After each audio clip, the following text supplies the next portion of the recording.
Cek 1 juta, cek.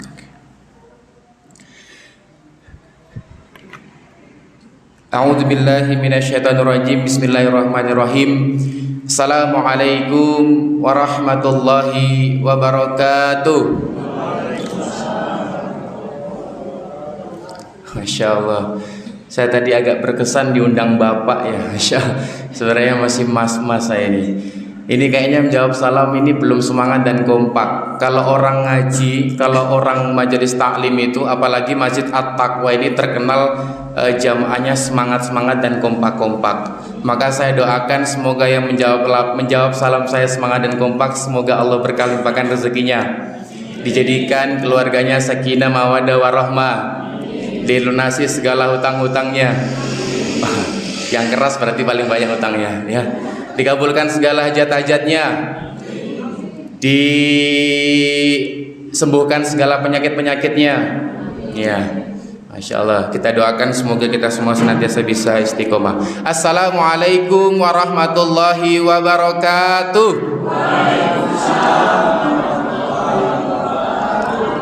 Alhamdulillahilladzi anzala sakinah, alhamdulillahilladzi bi ni'matihi tatimmu shalihat. Alhamdulillahilladzi arsala rasulahu bil huda wa dinil haq liyudhhirahu 'alad dini kulli wa kafa billahi syahida. Asyhadu an la ilaha illallah wahdahu la syarika lah wa asyhadu anna Muhammadan abduhu wa rasuluh. Allahumma salli wa sallim wa barik ala nabiyyina Muhammad wa ala ali Muhammad. Rabbi israh li sadri wa yassir li amri wahlul 'uqdatam min lisani yafqahu qawli. Rabbana anzilna munzalan mubarakan wa anta khairul munzilin. Raditu billahi rabba wa bil islami dina wa bi Muhammadin nabiyya wa rasula. Rabbi zidni ilma wa razuqni fahma. Pertama-tama dan yang paling utama, yang terhormat para sesepuh dan juga para pengurus takmir Masjid At-Taqwa Binangun yang saya cintai dan saya banggakan, seluruh jamaah Masjid At-Taqwa Binangun yang insya Allah dirahmati oleh Allah Subhanahu wa Ta'ala. Alhamdulillah jamaah sekalian rahimakumullah, bersyukur kepada Allah Subhanahu wa Ta'ala sampai pada malam hari ini kita semua masih diberikan nikmat kesehatan oleh Allah Subhanahu wa Ta'ala. Allah masih memberikan kita nikmat kesempatan yang sangat luar biasa. Kata Rasulullah, Pak, kata Rasulullah, Bu, kalaulah manusia itu diberikan dua kenikmatan ini, maka manusia ini sering lalai. Kalaulah manusia ini diberikan sebuah kenikmatan dua ini, maka manusia ini kadang tidak mensyukuri nikmat Allah Subhanahu wa Ta'ala. Nikmat apa itu? Nikmat sehat dan nikmat sempat.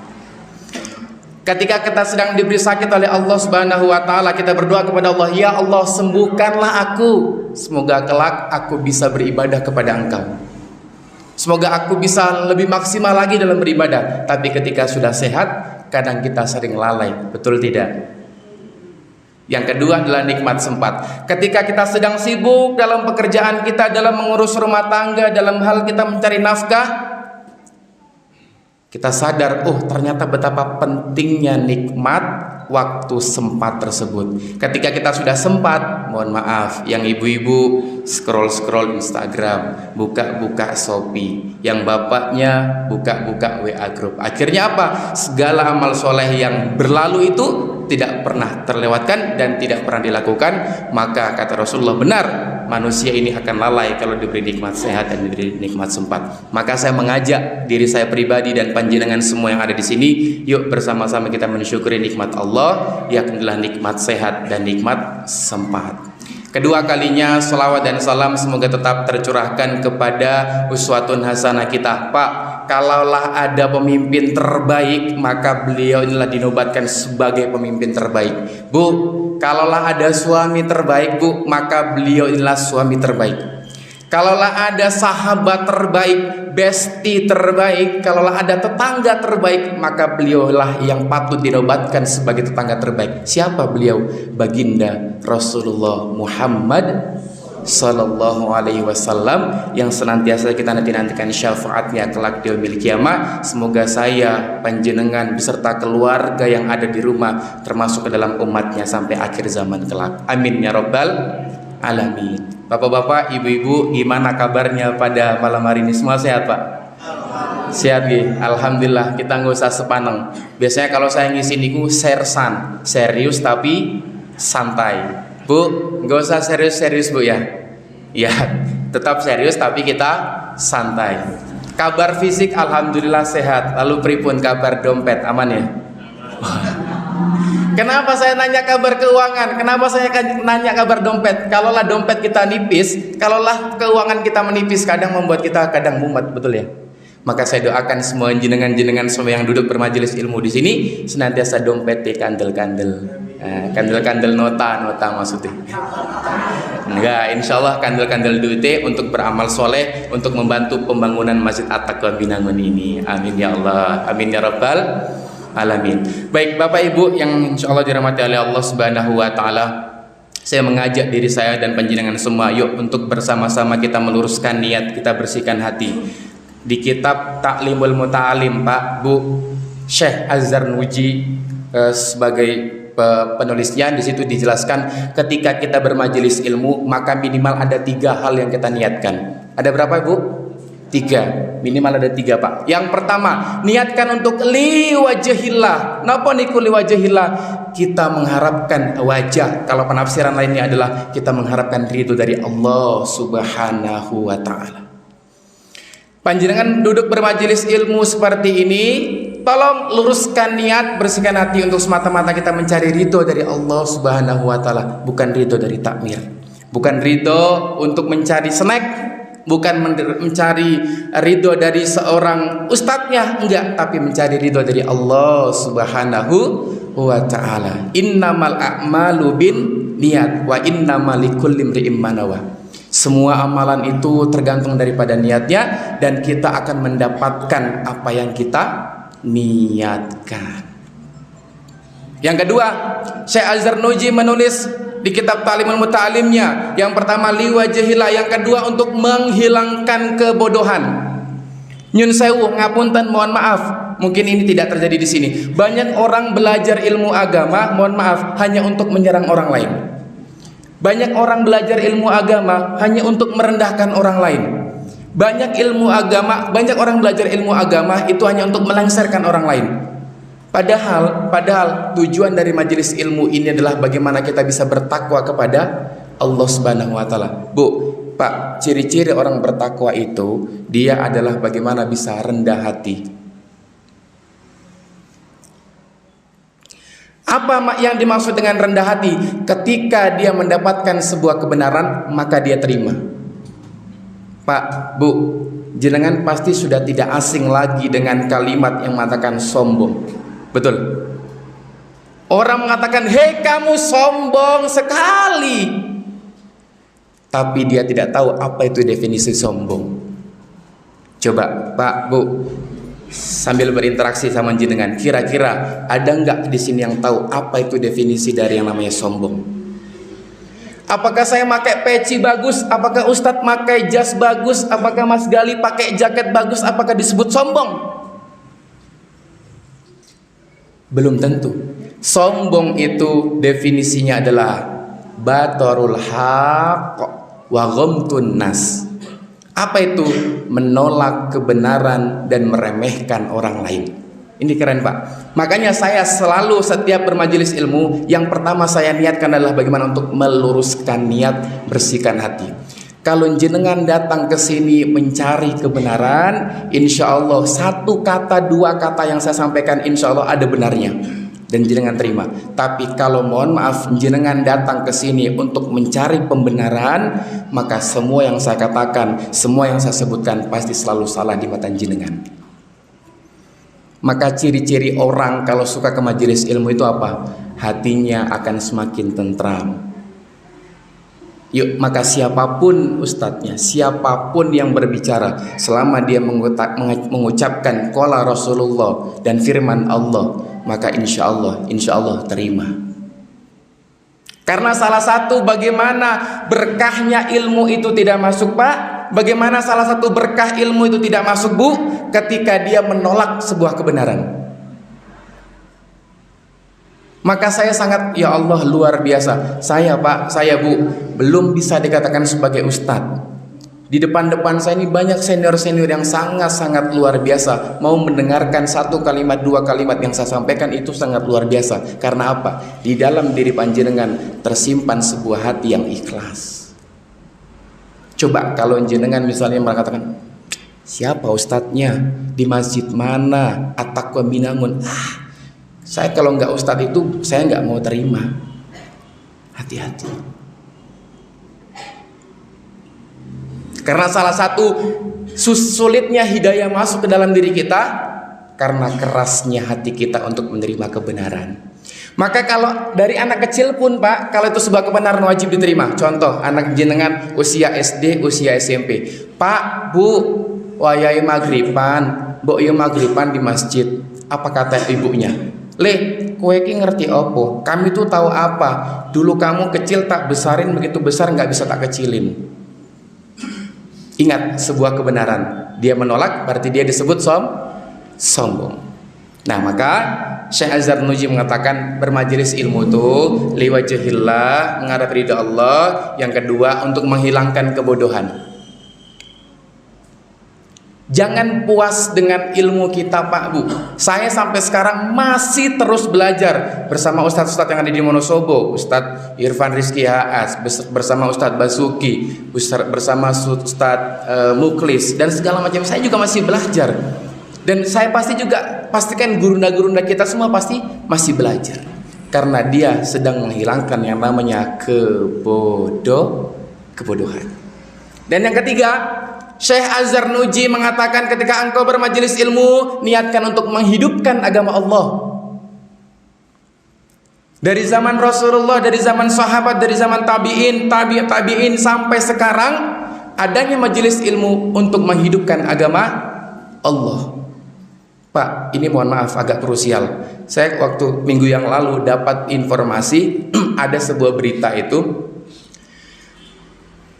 mengatakan bahwasanya sekarang hati-hati dengan masjid. Cek siapa yang berbicara.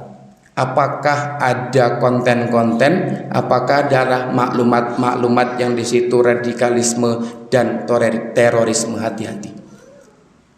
Dalam pandangan saya Pak, dalam pandangan saya Bu, orang yang sudah berangkat ke majelis ilmu itu sudah sangat luar biasa. Kita nggak usah mikir masih tentang bagaimana radikalisme, enggak, tapi memikirkan PR terbesar kita adalah bagaimana jamaahnya itu bisa berangkat berjamaah bersama-sama di masjid.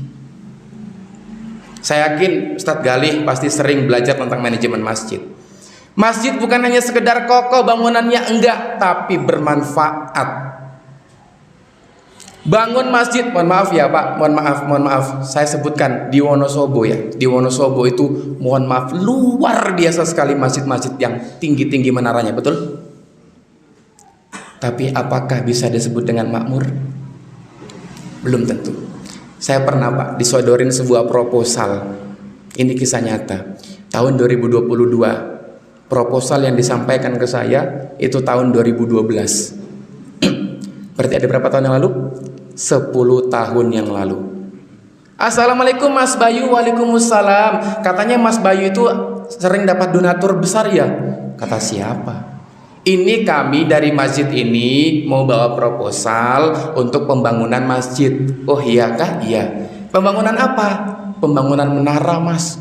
Keren saya bilang. Terus kalau sudah bangun menara, terus kalau sudah megah, apakah jamaahnya akan tertarik untuk berangkat ke masjid? Belum tentu karena nggak ada program-program di dalamnya.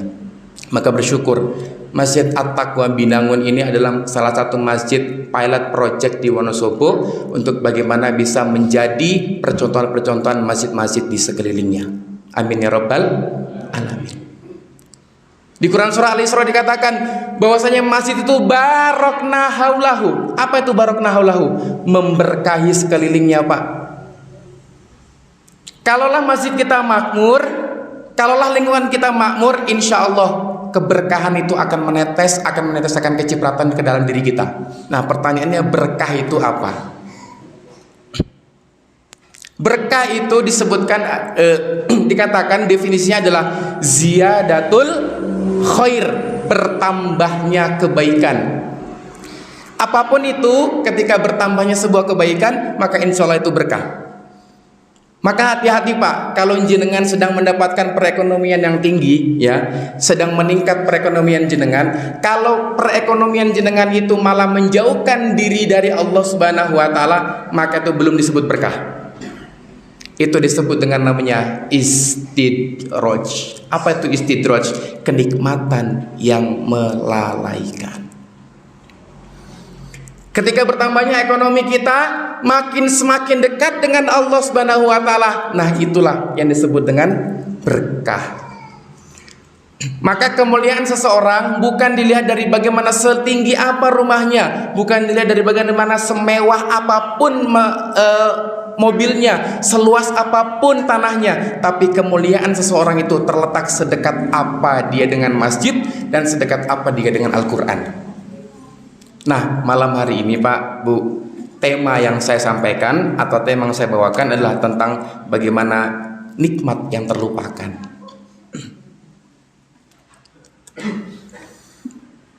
Maka Bapak Ibu yang dirahmati oleh Allah Subhanahu wa taala, kalau kita sering ke majelis ilmu,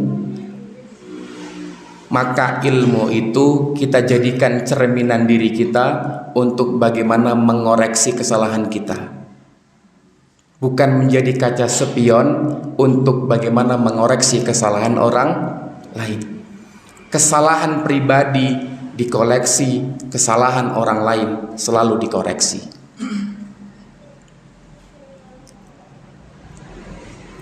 Maka bagaimana salah satu kita melembutkan hati kita Pak Bu adalah dengan bermajelis ilmu. Karena majelis ilmu ini juga lah yang insya Allah akan menghantarkan kita menuju ke jannah firdausnya Allah Subhanahu wa taala. Disebutkan dalam hadis riwayat Bukhari mengatakan, "Man salaka tariqan yaltamisu fihi ilman, sahalallahu lahu bihi tariqan ilal jannah." Barang siapa yang dia menempuh satu perjalanan menuju ke majelis ilmu, maka Allah mudahkan langkahnya menuju ke surga. Maka selalu saya katakan dimanapun, perjalanan ke masjid, perjalanan ke majelis ilmu bukanlah perjalanan kaki, melainkan perjalanan hati. Sedekat apapun majelis ilmunya, sedekat apapun masjidnya Pak, tapi kalau hatinya jauh dari masjid, maka saya yakin pasti tak akan pernah sampai. Tapi sejauh apapun masjidnya, sejauh apapun majelis ilmunya, tapi kalau hatinya dekat dengan masjid, dengan majelis ilmu, pasti dia akan sampai. Pasti saya yakin di sini pasti ada yang di luar dari Binangun, betul? Ada yang di luar dari Binangun? Purna Mandala. Yang paling jauh? Kertek. Ada lagi? Ini malah koyo lelang ya. Yang paling jauh nanti yang dapat hadiah. Ada hadiah, Ustaz Galih? Oh ada, biasanya bagi-bagi beras gitu ya. Masya Allah. Ya, kalau orang semakin sering berangkat ke majelis ilmu, maka hatinya akan semakin mudah menerima kebenaran dan akan semakin menjadikan ilmu itu untuk cerminan diri. Dapat ilmu nih, wah ini kayaknya gua banget nih, ini kayaknya aku banget nih. Wah, kata Rasulullah, sebaik-baik manusia itu yang dia pintar mengoreksi dirinya sendiri. Pak Bu, kalau ada orang yang suka menceritakan keburukan orang lain di hadapan kita, cepat atau lambat orang itu pasti akan menceritakan keburukan kita di hadapan orang lain. Itu sudah rumus, itu sudah formula, itu sudah template-nya seperti itu.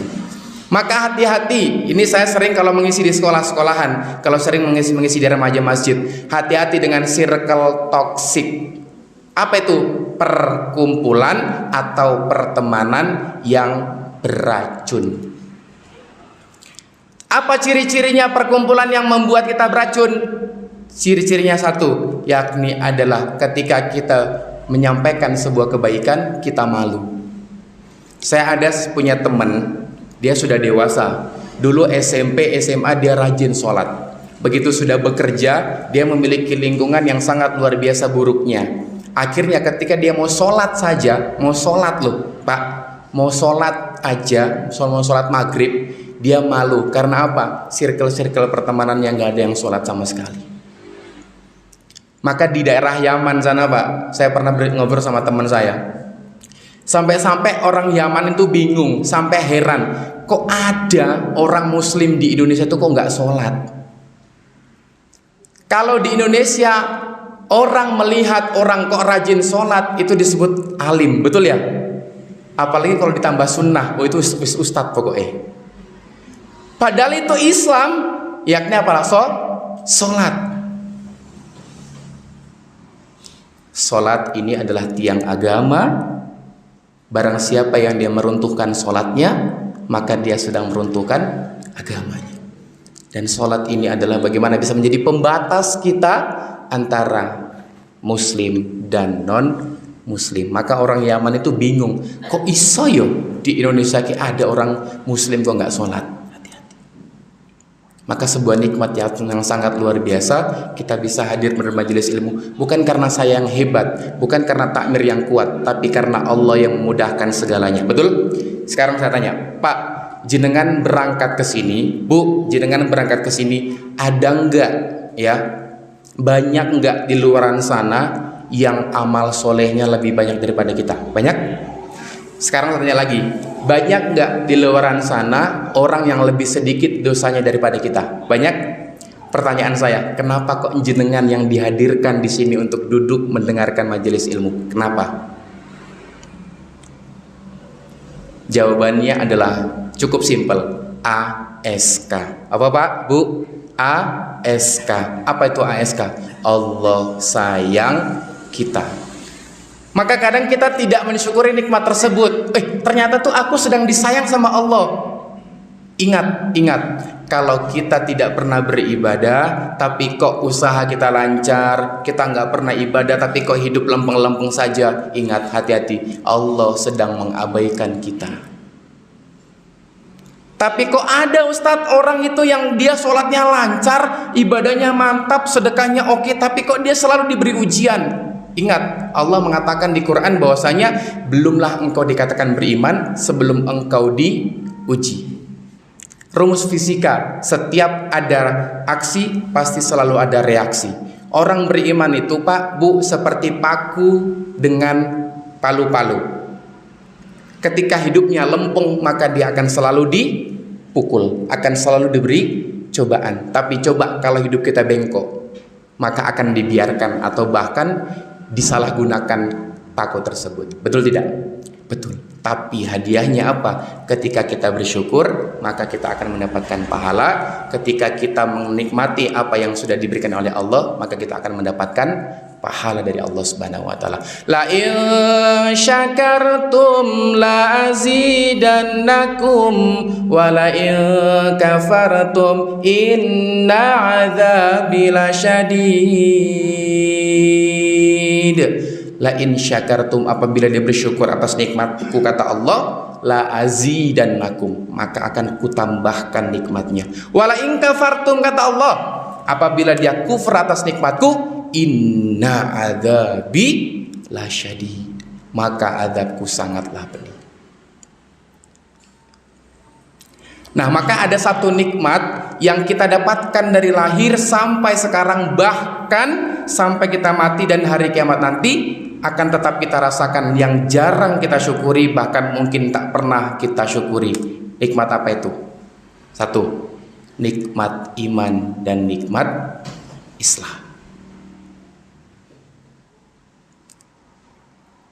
Nikmat iman dan nikmat Islam ini Pak, Bu, adalah gerbong kita, adalah kendaraan kita untuk bagaimana bisa menuju ke surganya Allah Subhanahu wa taala. Bahkan di hadis sebuah riwayat mengatakan, orang walaupun sebanyak apapun amal solehnya, sebanyak apapun perbuatan kebaikannya, kalau dia tidak beriman kepada Allah, bagaikan apa? Buih di mana? Di lautan, bertebarangan gak karu-karuan, karena dia tidak beriman kepada Allah Subhanahu wa taala. Maka kenapa kok syarat di rukun Islam itu yang pertama adalah syahadat la ilaha illallah, asyhadu an la ilaha illallah wa asyhadu anna Muhammadur Rasulullah. Itu harga mati bagi kita Bapak Ibu sekalian. Maka saya doakan, saya, jenengan, keluarga-keluarga kita semua yang ada di sini senantiasa bisa istiqomah sampai nanti husnul khotimah. Amin ya rabbal alamin. Terus kalau gitu nikmat apa? Nikmat sehat. Yang tadi saya sampaikan. Kenapa kalau kita mensyukuri nikmat sehat? Iya, emang kita dari kecil nggak pernah sakit. Pernah, pasti. Betul tidak? Betul. Kadang ketika kita merasakan sakit, ya Allah enak banget ya orang beribadah tuh. Tapi ketika kita sehat, wah ternyata kadang kita lalai dengan akan itu semua. Nah maka iman Islam dan kesehatan inilah memang wajib untuk kita syukuri sampai pada malam hari ini Bapak Ibu sekalian. Karena ketika kita bersyukur tadi, kita akan ditambahkan nikmatnya. Dan ketika kita bersyukur, maka Allah akan memberikan azab yang sangat luar biasa. Nah, malam hari ini Pak Bu, saya akan mau menyampaikan satu nikmat itu yang kadang sering manusia lupa. Bahkan kita sejak lahir kita mendapatkan nikmat itu. Bahkan nanti sampai di akhir zaman, sampai di akhirat pun kita akan mendapatkan kenikmatan itu. Apa itu? Yes, nikmat terlahir sebagai umatnya Nabi Muhammad Sallallahu Alaihi Wasallam. Jangan pernah nggak sih Pak Bu, kalau misalnya dalam waktu sedang duha, sedang tahajud, pernah nggak berpikir, oh iya ya, nikmat ya ternyata menjadi umat Rasulullah tuh. Oh iya ya, aku kok nggak kepikiran ya, kok aku tuh belum pernah bersyukur tuh sama sekali ketika aku menjadi umatnya Rasulullah. Nah, malam hari ini saya akan mengajak jenengan untuk bagaimana sih mensyukuri nikmat dari Rasulullah dan apa-apa saja sih nikmat-nikmat menjadi umat Rasulullah. Padahal banyak sekali keutamaan dan keistimewaan yang diberikan oleh Allah kepada kita sebagai umatnya Nabi Muhammad SAW. Bahkan Pak, jenengan kenal Nabi Musa? Kenal? Kenal mboten? Kenal di mana? Tetangga, itu nama orang bukan, ini nama Nabi. Nabi Musa alaihissalam diberikan mukjizat bisa langsung ngobrol dengan Allah dan mendapatkan 9 mukjizat. Beliau berkata apa? Kalaulah aku bisa terlahir kembali, aku pengen menjadi umatnya Rasulullah. Luar biasa. Nah ini kan momentum katanya sedang Maulid Nabi ya, betul ya. Jadi di mana-mana bertebaran tuh bahasnya tentang Muhammad Sallallahu Alaihi Wasallam. Saking istimewanya Pak Bu, umat Nabi Muhammad Sallallahu Alaihi Wasallam sampai-sampai tak akan masuk surga setiap umat sampai umatnya Nabi Muhammad Sallallahu Alaihi Wasallam itu masuk duluan. Maka ada kaidah ilmu yang mengatakan begini Bapak Ibu sekalian, kita akan dibangkitkan dengan siapa yang kita cintai. Kalau kita cintanya kepada para ulama, cintanya kepada para ustadz, cintanya kepada Allah dan Rasul, cintanya kepada orang tua kita, insya Allah kita kelak akan dibangkitkan dengan mereka-mereka. Saya selalu mengisi, saya kan selaku pemerhati remaja Pak Bu, luar biasa sekarang. Anak muda saat ini, role model kehidupannya sudah bukan dari Islam lagi. Apalagi anak-anak wanita. Anak-anak perawan, perhatikan baik-baik. Mereka selalu mengidolakan siapa? Mengidolakan K-pop. Tahu K-pop? Artis-artis Korea. Mereka saking cintanya, mereka saking bangganya, ngefans sama mereka. Akhirnya apa? Standar perbuatannya, standar perilakunya, standar perasaannya sudah bukan standar Islam. Tapi standar apa? Standar dari idolanya. Sampai-sampai mohon maaf, tiket di Senayan harga 5 juta, harga 6 juta dibeli sama mereka demi bertemu dengan sang idola. Sampai di panggungnya, dipegang tangannya, dicium keningnya. Padahal seorang wanita, mohon maaf, yang berpegangan dengan yang bukan mahramnya, terus menimbulkan syahwat di situ, hati-hati. Bapaknya, orang tuanya akan ketransferan dosa jariahnya. Maka ada sebuah cerita menarik Pak Bu. Saya kan selaku pemerhati remaja juga membahas tentang masalah pacaran. Ada anak 15 tahun itu pacaran, SMP ya, pacaran dengan seorang cewek. Main ke tempat si cewek. Karena tengah malam Pak, sama ibu si cewek dibilang, "Le, nggak usah pulang, kamu tidur di tempat ibu aja." Kalau jenengan berada di posisi itu gimana? Ada anak jenengan pacaran, larut malam di rumah, nggak boleh pulang, disuruh tidur di rumahnya. Akhirnya apa? Si cowok sama si cewek ini satu kamar di dalam rumahnya. Itu perizinan dari orang tuanya. Dia curhat ke saya, "Mas," ini anak 16 tahun, "Mas, saya tuh begini-begini loh semalam. Kalau saya melakukan hal yang tidak baik, saya masih takut dosa, saya takut neraka. Tapi kalau saya nggak ngelakuin, eman-eman," katanya. Nah, pertanyaan saya Bapak Ibu sekalian rahimakumullah, bagaimana kita sebagai orang tua mendidik anak-anak kita? Padahal dalam Al-Quran, orang tua, bapak khususnya, dimention sama Allah, dicolek sama Allah sebagai apa? Ar-rijalu qawwamuna 'alan nisa. Qawwam, bapak itu sebagai petunjuk, sebagai percontohan, sebagai top leader di keluarganya. Maka jenengan itu sebagai nahkoda Bapak.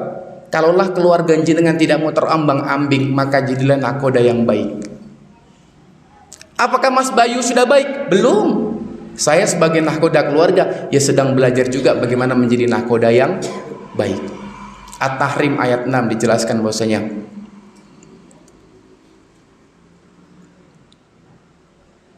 Astagfirullahaladzim, dijelaskan bahwasanya wahai orang-orang yang beriman, jagalah dirimu dan keluarga-keluargamu dari bahaya api neraka. Kenapa kok yang dikatakan dirimu dulu baru keluargamu? Iya, karena banyak saat ini orang tua itu yang dia semangat untuk mengajarkan anaknya ilmu agama, tapi dirinya nggak pernah mau belajar tentang agama. Saya kan di Kulon Progo ngajar TPA. Ada orang tua wali murid bilang ke saya, wali santri, "Ustadz, saya nitip anak saya ke TPA ya, biar nanti ngajinya sama ustadz aja, di rumah saya nggak mampu, saya nggak bisa." Saya bilang, "Mohon maaf, nggak bisa Pak. Yang paling banyak intens ketemu dengan anak siapa? Orang tua." Nah, maka hati-hati Bapak Ibu. Nah, ibu dikatakan dalam Quran sebagai apa dalam Islam? Al-ummu madrasatul ula, sebagai pendidik pertama untuk anak-anaknya. Dulu zaman jenengan misalnya ya, zaman saya ketika habis maghrib dibukakan Iqra. Le, nduk sini buka Iqra. Alif fathah, alif fathah, alif kasro, alif doma, dibaca. Pinter anak TPA. Pinter dulu anak-anak kita. Sekarang generasi saat ini, emak-emak milenial, le nduk sini habis maghrib ibu bukain TikTok ya, ibu bukain YouTube ya. Nggak salah, akhir-akhir ini anak-anak kita tontonannya, perasaannya sudah bukan tontonan-tontonan Islam lagi. Saya besok tanggal 24 ngisi seminar di UNJ membahas tentang LGBT.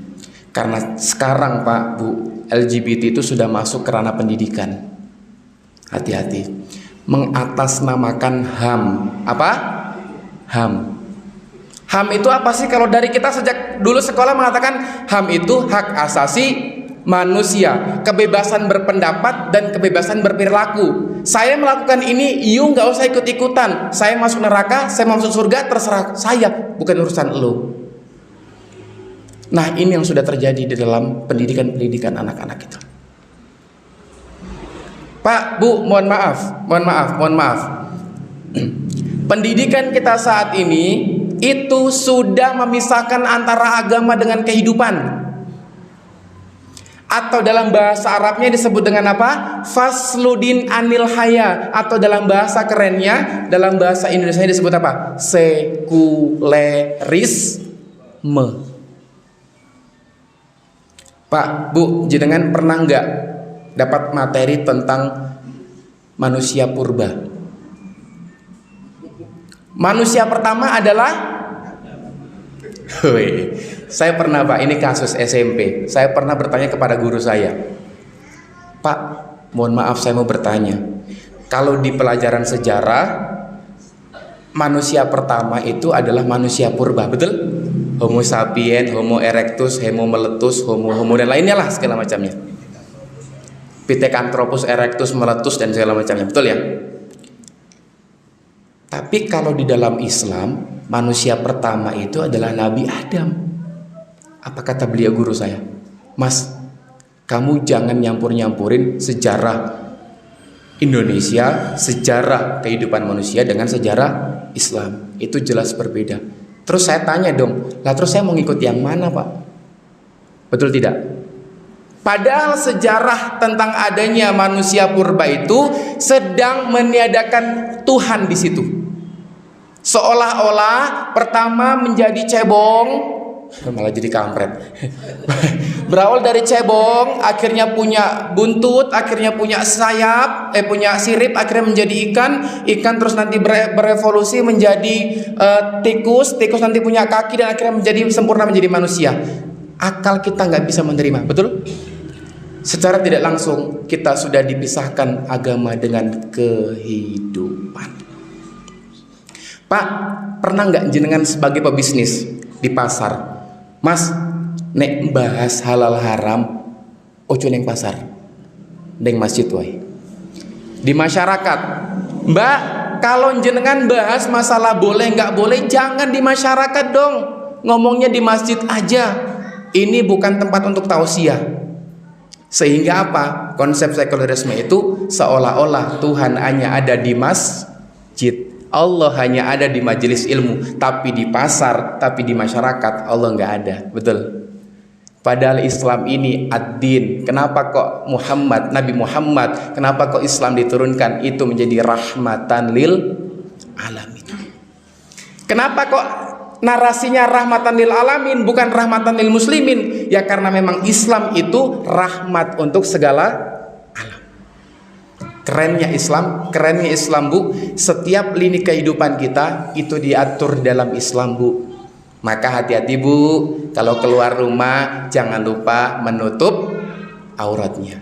Ibu-ibu ini selalu saya bilang, Bu, jenengan semua itu berpotensi mendapatkan penyakit diabetes.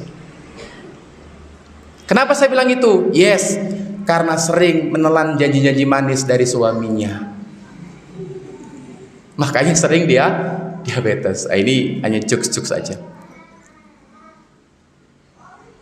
Nah, maka Bapak Ibu sekalian yang rahimakumullah, kita sebagai bapak menjadi qawam, yuk bersama-sama memberikan contoh. Karena anak Pak, anak itu Bu, children see, children do. Anak melihat dan anak melakukan. Anak kelas 5 SD, anak SD, saya tanya, "Leh, kenapa kamu enggak pernah berangkat maghriban di masjid?" Apa kata dia? "Mas, ngapain saya berangkat ke masjid? Wong bapak ibu saya aja nonton sinetron di rumah." Yang berdoa kepada Allah, "Ya Allah, jadikan anak saya soleh ya Allah." Tapi dia tidak mau berbuat soleh kepada dirinya sendiri. Hati-hati. Nah, maka kita sebagai umat Rasulullah Pak Bu, sangatlah luar biasa. Ada seorang penulis buku, seorang astronomi, seorang ahli sejarawan di Amerika. Itu namanya Michael Hart. Siapa Pak Bu? Michael Hart. Kayaknya nggak mungkin kalau orang Binangun namanya Michael ya. Michael Hart. Beliau menulis judulnya The 100. Berapa? The 100. 100 tokoh berpengaruh di dunia. Rating pertama Pak, Masya Allah luar biasa. Rating pertama yang beliau tulis, tokoh yang berpengaruh di dunia ini, rating pertama adalah Nabi Muhammad SAW. Karena dilihat dari aspek pribadinya, dilihat dari aspek bagaimana dia memegang negara, bagaimana aspeknya dia kepada istrinya, kepada tetangganya, kepada para sahabatnya, itu semua sempurna. Luar biasanya Nabi Muhammad SAW. Maka semoga kita kelak akan dibangkitkan satu surga oleh Rasulullah SAW. Coba Pak bayangkan ada salah satu masjid At-Taqwa misalnya ya, saya nggak sebutkan namanya karena saya nggak kenal, dibangkitkan di padang mahsyar, sibuk mencari Rasulullah SAW. Akhirnya bertemu dengan Rasulullah. "Ya Rasulullah, saya ini namanya siapa ya? Mas Gali lah misalnya. Nama saya Gali ya Rasulullah, saya ini umatmu. Benarkah kamu umatku Gali? Ya Rasulullah, benar, saya ini umatmu. Oke, coba kalau kamu umatku, coba dong satu ayat Al-Quran saja yang kamu sampaikan, bisa nggak? Aduh ya Allah, ya Rasulullah, saya nggak bisa. Dulu saya nggak baca Al-Quran, saya lebih banyak baca-baca gosip. Saya dulu lebih banyak baca-baca berita-berita yang nggak baik-baik. Oke deh, kalau nggak bisa satu ayat Al-Quran, coba deh satu hadis aja. Apalagi hadis ya Rasulullah, saya nggak bisa. Hei Galih, kamu mengaku umatku dari mana? Minggir dulu. Aku mau mencari, aku mau menunggu umatku yang senantiasa menjalankan sunnah-sunnahku. Kita Pak, yang setiap sholat bersolawat kepada beliau, betul? Setiap bermajelis taklim kita senantiasa bersolawat kepada beliau, betul? Tapi ketika di padang mahsyar, ketika di akhirat kita nggak mendapatkan syafaatnya, sakitnya di mana Pak Bu? Sakitnya di mana-mana. Padahal di akhirat kelak yang kita minta apa sih? Yang minta salah satunya adalah syafaat dari Rasulullah Muhammad Sallallahu Alaihi Wasallam. Selanjutnya apalagi keutamaan menjadi umat Rasulullah Sallallahu Alaihi Wasallam? Apabila kita berbuat satu kebaikan, maka Allah akan lipat gandakan bahkan sampai 10 kali lipat, bahkan sampai 700 kali lipat, bahkan sampai hak prerogatif Gusti Allah Subhanahu Wa Taala. Satu kebaikan. Tapi indahnya Pak, kalau kita berbuat satu dosa, maka kita akan mendapatkan satu dosa juga. Kenapa gitu?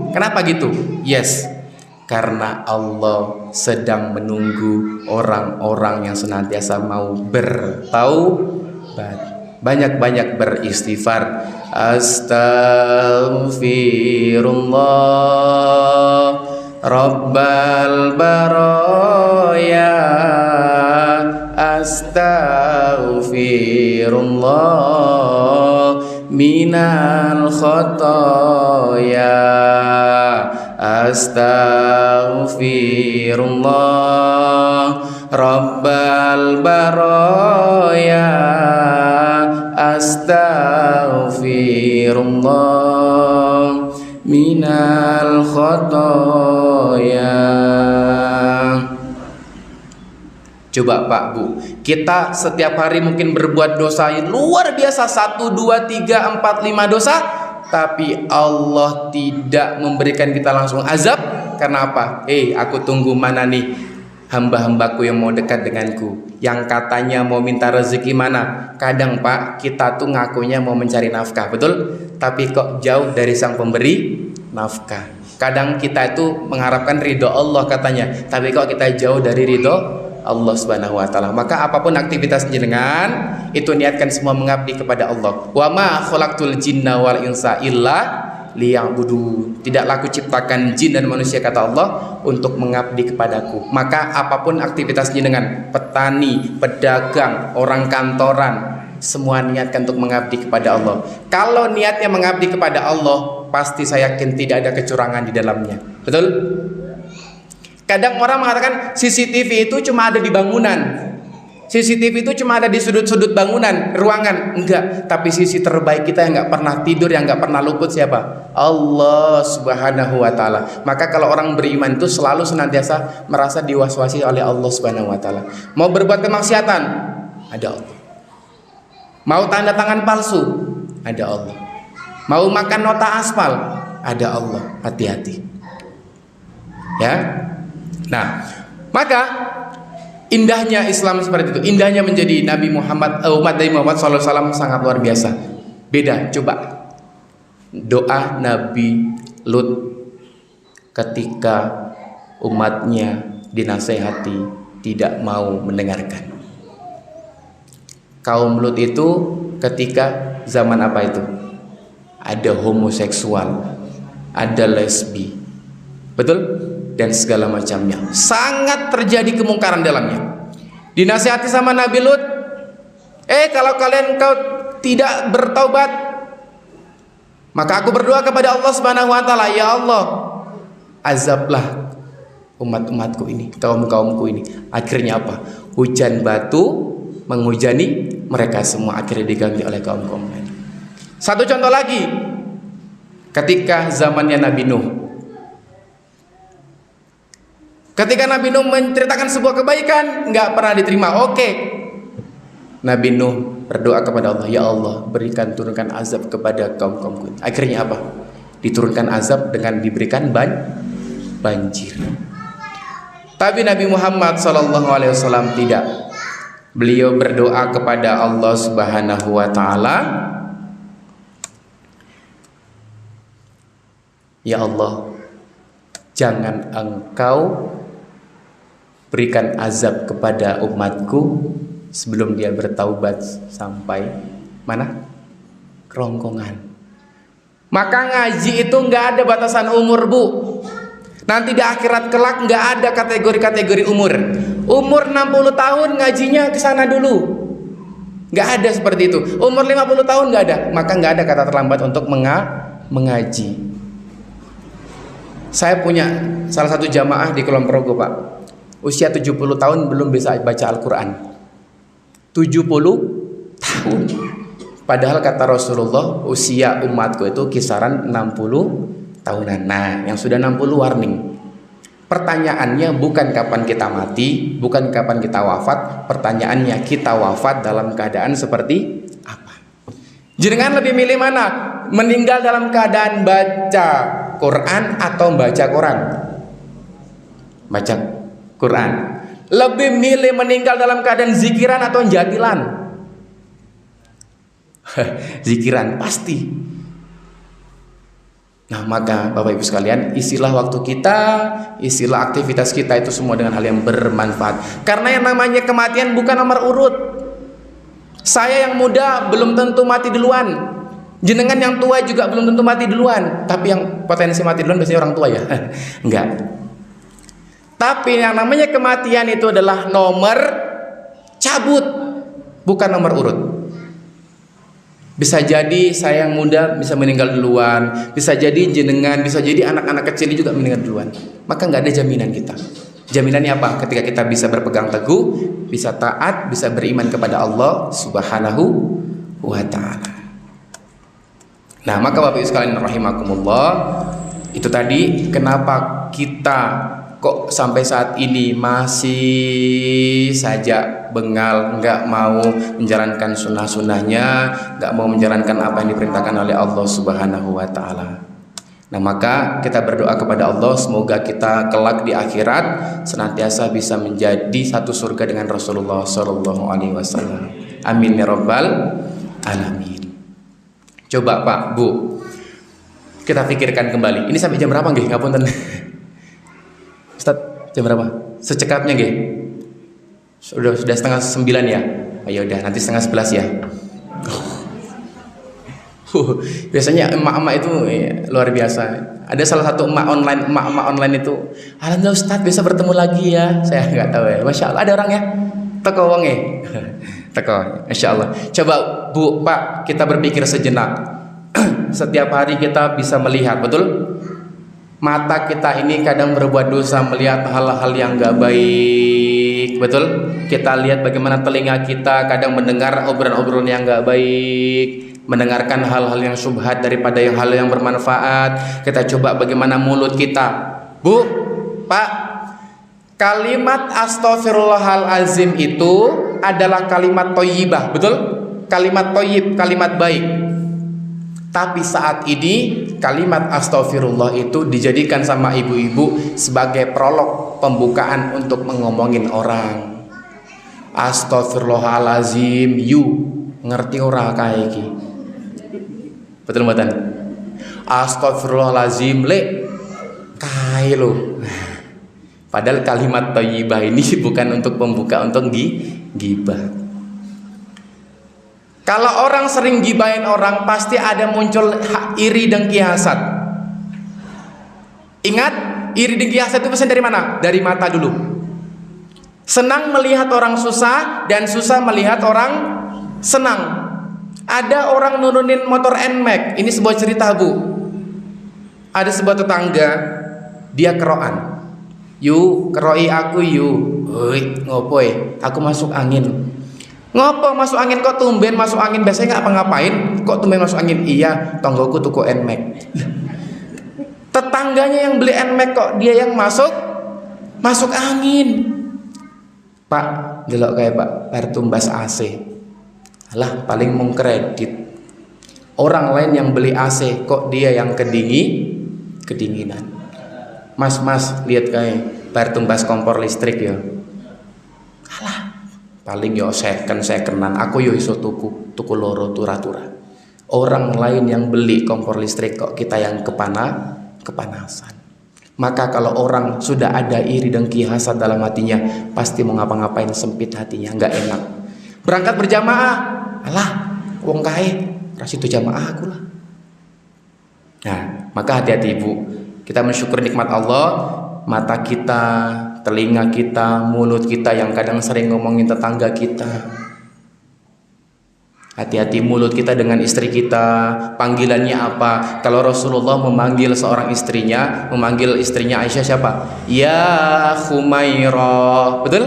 Apa itu ya Khumairah? Ya, pipinya kemerah-merahan. Ibu juga bisa bilang ke bapak, ya kecap dango. Apa itu? Hitam-hitam tapi manis gitu. Atau enggak ya Hajar Aswad yang kehitam-hitaman. Maka lisan kita, apalagi ilmu parenting Pak Bu, jangan sampai ada kalimat kasar keluar ke dalam anak kita. Anak-anak kita kalau sedang usia kecil sedang rame-rame, betul? Kamu ini anak nakal. Maka yang diserap apa? Nakal. Kamu ini anak dugal. Dugal. Nah, maka kapan-kapan kita belajar ilmu parenting bersama-sama. Bagaimana mengajari anak kita, bagaimana menjadi orang tua yang insya Allah keren. Insya Allah besok ada Ustadz Ridho Febri ya. Nah, itu kawan saya juga. Masya Allah, luar biasa. Bagaimana tangan kita, apakah tanda tangan kontrak yang tidak baik, bagaimana kadang sering berperilaku kepada istri, kepada tetangga, dan hati-hati dan segala macamnya. Kaki kita gunakan untuk berangkat ke masjid atau berangkat ke tempat-tempat yang lain. Tapi nyatanya masih bisa melihat, masih bisa berjalan, betul? Karena apa? Karena kasih sayang Allah yang sangat luar biasa. Kalaulah kehidupan kita persembahkan untuk dunia, maka tak lain dunia hanya memberikan kita sebongkahan tanah yang akan menguburkan kita. Tapi kalau kehidupan kita persembahkan untuk Allah, maka Allah akan berikan kita dunia dan seisinya bagaikan seluas langit dan bumi. Maka persembahkan hidup kita. Maka PNS jenengan, pengusaha jenengan itu sampingan. Urusan apa pertama? Pekerjaan pertama apa? Intan surullah yang surkum wa yuthabbit aqdamakum. Barang siapa yang menolong agama Allah, dia akan ditolong oleh Allah dan akan diteguhkan kedudukannya oleh Allah. Intan surullah apa contohnya? Bagaimana menjadi marbot masjid seperti ini. Di Yogyakarta kita sudah membuat galangkan mindset tentang marbot itu sudah bukan pekerjaan yang hina lagi. Kalau marbot pandangan kita apa? Ngepel, nyuci, betul? Nyapu, bersih. Tapi di Yogyakarta anak-anak muda saat ini sudah menjadi marbot. Maka saya pengen di Wonosobo, khususnya mulai dari At-Taqwa Binangun ini, anak-anak mudanya kelak akan bisa menjadi marbot yang akan bisa menggerakkan kehidupan masjid sekelilingnya. Amin ya rabbal alamin. Nah, maka Bapak Ibu rahimakumullah, yuk kita kembali lagi introspeksi diri. Kita kembali lagi bersyukur kepada Allah Subhanahu wa taala. Oh, ternyata selama ini tuh saya disayang sama Allah ya. Ketika saya jatuh, saya bisa kembali mengingat Allah. Banyak orang yang jatuh kehidupannya akhirnya mental dari Allah, betul? Akhirnya apa? Mohon maaf. Kami selaku pemerhati remaja juga ya. Angka pinjol, angka slot terbesar itu konsumennya di mana? Di Indonesia. Karena anak muda saat ini dia tidak melihat proses, tapi melihat hasil. Betapa banyak sosial media artis-artis itu yang memamerkan kekayaannya, betul? Sehingga anak-anak muda ini tertarik untuk bagaimana pencapaian tersebut. Dengan pengen instan, akhirnya slot, akhirnya pinjol. Kenapa kok pinjol meningkat? Gampang caranya, tinggal foto KTP dan selfie. cair duitnya jenengan. Hati-hati, hati-hati. Maka kita sebagai umat Rasulullah Sallallahu Alaihi Wasallam, kita nggak pernah bertemu dengan beliau, betul? Bahkan Rasulullah, Pak, Rasulullah, Bu, sampai akhir hayatnya beliau mengatakan, ya ummati, ya ummati, ya ummati, sebanyak berapa? 3 kali. Di akhir hayat beliau, di penghujung beliau wafat, beliau sedang memikirkan apa? Masih memikirkan kita umatnya. Masya Allah, luar biasa. Nah, kita, PR kita saat ini nih, bagaimana menjadikan diri kita ini bisa taat kepada Allah dan Rasul. Nah, bagaimana cara taat dengan Allah? Bagaimana tata cara taat bisa menjadi umatnya Rasulullah SAW? Yakni dengan kembali ke Al-Quran dan Sunnah. Maka ada kalimat mengatakan seperti ini. Kalau engkau mau melihat interaksi sahabat, kalau kau mau melihat interaksi Rasulullah, kalau kau mau melihat generasi-generasi dulu interaksi dengan Al-Quran, maka coba lihatlah interaksi manusia saat ini dengan HP-nya. HP ini menjauhkan yang dekat, mendekatkan yang jauh, betul? Bapak ibunya yang dekat di rumah bisa jauh gara-gara HP, pacarnya yang jauh di rumah bisa dekat, pacarnya yang jauh dari rumah bisa dekat gara-gara HP. HP ini saya sebut setan gepeng namanya. Ya, maka hati-hati. Kalau di Thailand itu usia bisa megang HP minimal usia 12 tahun. Di Indonesia anak brojol udah dikasih HP, betul? Maka hati-hati. Insya Allah, ya jagalah diri kita ini semua. Ya ayyuhalladzina amanu qu anfusakum wa ahlikum naro. Kita jaga keluarga-keluarga kita, ya. Orang kalau beriman tuh melihat sebuah kemaksiatan akan gelisah hidupnya. Jangan sampai jenengan sudah sholat, jenengan sudah beriman, sudah infak, sudah mantap banget amal solehnya, tapi melihat sebuah kemaksiatan jenengan tidak merasa gelisah. Udahlah, bukan urusan saya. Yang penting saya beribadah. Hati-hati. Islam gak mengajarkan tentang egois. Kalaulah Rasulullah mau egois bisa, tapi Rasulullah ada peduli, ada care terhadap umatnya untuk bagaimana mengembalikan kehidupan jahiliyah menjadi kehidupan yang terang benderang seperti saat ini, insya Allah. Ya, maka kita bersyukur menjadi umatnya Nabi Muhammad SAW adalah dengan berpegang teguh kepada Al-Quran dan Sunnah. Nah, maka alhamdulillah pertemuan yang sangat singkat ini, ya. Sebenarnya gini Pak, saya itu kemarin Ustadz Galih itu mau nanya jadwal Masjid At-Taqwa itu hari Selasa Rabu ada jadwal ngaji nggak ya? Kalau ada saya pengen hadir ke sana ikut kajiannya. Malah ditodong langsung untuk ngisi kajian. Allahu Akbar, ya. Masya Allah. Ini pembukaan apa? Belajar apa? Event apa? Bahagia mengaji. Insya Allah nanti ada ustadz-ustadz lain yang akan mengisinya. Maka ibu-ibu sekalian tetaplah semangat terus bermajelis ilmu. Ngoleksi gamis boleh, ngoleksi perhiasan boleh, tapi jangan lupa ngoleksi ilmu. Pak, ngoleksi sarung boleh, ngoleksi jubah boleh, ngoleksi jas boleh, tapi jangan lupa ngoleksi ilmu. Agar apa? Kita transferkan lagi ke tetangga kita, ke anak kita, ke cucu kita, biar bersama-sama bisa menjadi taat kepada Allah Subhanahu wa ta'ala. Masya Allah, tabarakallah. Mungkin itu sedikit dari saya, tidak banyak yang materi yang saya sampaikan. Ada salahnya itu semata-mata dari saya sendiri, Bapak Ibu sekalian.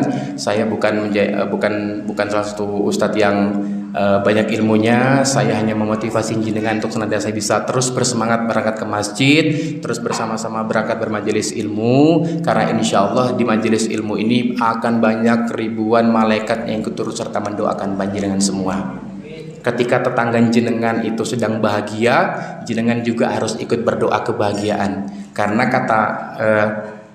ada satu riwayat mengatakan, ketika kita berbahagia dengan kebahagiaan orang lain dan kita mengaminkan, kita mendoakan, maka para malaikat akan membisikkan, amin, semoga engkau mendapatkan yang setimpal.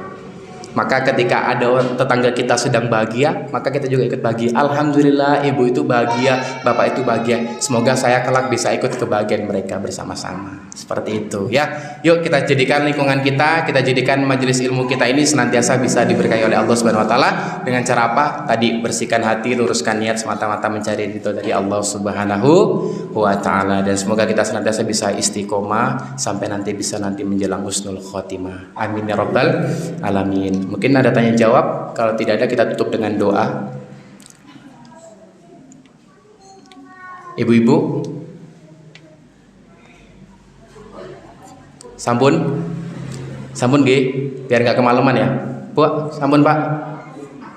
Setelah ini mungkin kita ramah-tamah, kita lanjut ngobrol-ngobrol lagi, karena biasanya acara inti ngaji nanti acara untunya di belakangan ya. Acara untu itu apa? Makan-makan. Maka saya tutup dengan pantun Bu ya, Pak ya. Jalan-jalan kota Mekah ingin sembahyang berlama-lama. Semoga tausiah ini membawa berkah, membawa rahmat untuk bersama.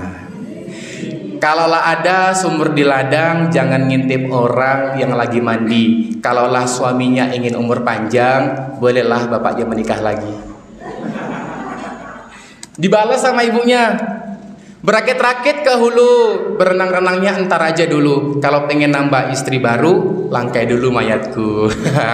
Itu kata ibu biasanya. Masya Allah ya, luar biasa. Tetap semangat ibu, tetap semangat bapak-bapak semua. Semoga kita bisa berjumpa lagi ya. Saya juga bergerak di sekolah-sekolah Pak. Kalau jenengan ada sekolah, jenengan punya kampus, punya link SD, SMP, SMA, mau mengadakan seminar, mau mengadakan pengajian, mau mengadakan achievement motivation training, silakan monggo nanti bisa berkontak dengan kami. Insya Allah kami akan sowan ke sekolah-sekolah jenengan, karena saya masih agak sulit ke sekolah-sekolah. Kalau di culture-nya di Jogja itu sudah open, tapi kalau di Wonosobo masih agak sulit. Kamu dari mana? Ininya apa? Kayak gitu biasanya. Benderanya apa? Benderanya merah putih Indonesia. Kayak gitu ya. Maka saya butuh bantuan jenengan. Yuk kita edukasi bersama anak-anak remaja saat ini. Ini sekali lagi yang penting Bu, saya sampaikan. Kita saat ini sudah bukan pandemi Covid. Saat ini kita sedang pandemi seks. Saya dapat info takmir di Muntilan. Ada anak umur 5 tahun mencabuli anak 4 tahun. Dan jenengan tahu di mana? Di WC masjid. Di Semarang ada seorang anak ya menggauli seorang ibunya sampai ibunya melahirkan. Ada di sebuah daerah di Jakarta, bapaknya mencabuli anaknya sampai anaknya melahirkan. Saat ini kita sudah sedang pandemi seks, cuman tidak kelihatan saja. Pakar psikolog mengatakan seperti itu. Itu baru yang kelihatan. Kalau yang nggak kelihatan, bukan banyak. Kata orang Jawa Timur, banyak. Betul-betul. Maka nggak cukup dengan kita majelis ilmu seperti ini. Kita sampaikan ke seluruh lingkaran Wonosobo ini untuk senantiasa bisa taat kepada Allah Subhanahu wa taala. Amin ya rabbal alamin. Baik Bapak-bapak, Ibu-ibu, kita tutup dengan doa bersama. Semoga apa yang kita niatkan pada malam hari ini senantiasa Allah catat sebagai amal soleh, mengalir pahalanya untuk kedua orang tua kita, dan semoga bisa menjadi wasilah penebus dosa-dosa kita di masa lampau. Amin ya rabbal alamin. A'udzu billahi minasyaitonir rajim. Bismillahirrahmanirrahim. Alhamdulillahi rabbil alamin. Ar-Rahmanir Rahim. Maliki yaumiddin. Iyyaka na'budu wa iyyaka nasta'in. Ihdinas siratal mustaqim. Siratal ladzina an'amta 'alaihim ghairil maghdubi 'alaihim waladdallin. Amin. Alhamdulillahi ala ni'matil iman. Alhamdulillahi ala ni'matil Islam. Alhamdulillahi ala ni'mati hidayah. Alhamdulillahi ala ni'mati inayah. Alhamdulillahi ala ni'matil Qur'an. Alhamdulillahi ala ni'matil hijrah. Alhamdulillah hamdan syakirin hamdan na'imin hamdan yu'afi ni'man wa yukafiru mazidda. Ya Rabbana lakal hamdu kama yanbaghi li jalali wajhikal karim wa adimi sultanik. Allahumma salli ala nabiyyina Muhammad wa ala ali nabiyyina Muhammad. Allahumma ighfir lil muslimina wal muslimat wal mu'minina wal mu'minat al ahya'i minhum wal amwat innaka sami'un qaribun mujibu da'wat ya qatiyal hajat.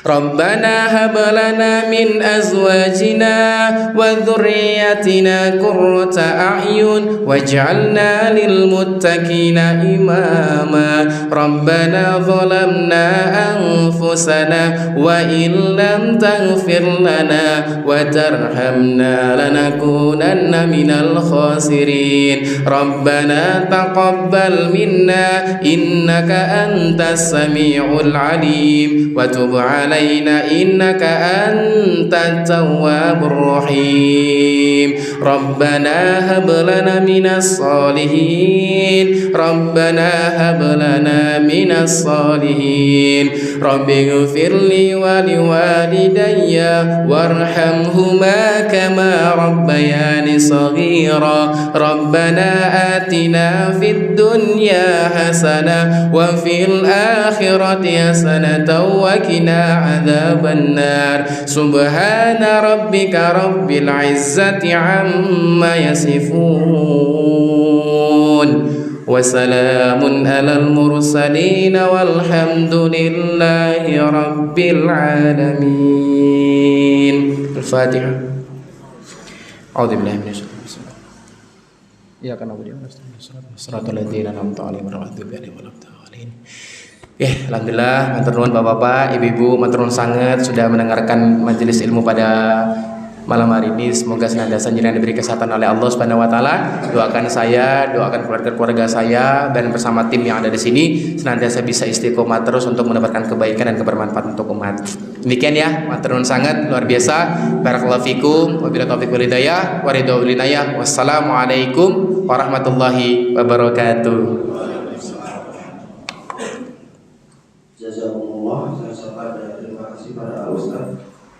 Semoga apa yang disampaikan menjadi amal baik